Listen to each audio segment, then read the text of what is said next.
হতাশ। আপনি খুবই হতাশ, কেন হতাশ? কারণ আমি তেল পাচ্ছি না। অনেক পাম্পে গেলে আমাকে লাস্টে, আমি পাম্পের নাম বলবো না, আমাকে বলছে ১০০ টাকার তেল দিতে। আচ্ছা আচ্ছা ১০০ টাকা ১ লিটার হয়? দ্বিতীয়ত বিষয়, ফিমেলদের জন্য আলাদা লাইন করা দরকার সবখানে। এটা আই থিঙ্ক সবার একটু একটা ইনশিওর করা দরকার এবং এটা স্ট্রিক্টলি ফলো করা দরকার। ফিমেলদের জন্য আলাদা একটা লাইন করবে। হ্যাঁ, নাহলে এটা অনেক ভোগান্তি। ১০০ ছেলের পিছে একটা মেয়ে দাঁড়িয়ে থাকবে।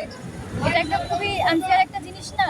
এখন অনেকে, আমি ফেসবুকে পোস্ট করছি, অনেকে বলে হচ্ছে কি যেন অনেকে উল্টাপাল্টা কমেন্ট করে। তো মানুষ তো আছে, আপনারা ছেলেরা, আপনারা স্ট্রং পারসন আছে, মেয়েদের তো সেরকম হয় না, তাই না? আর কিছু বলার না, অনেক হতাশ। এটা কি আপনার হতাশার মূল কারণ? এটাই।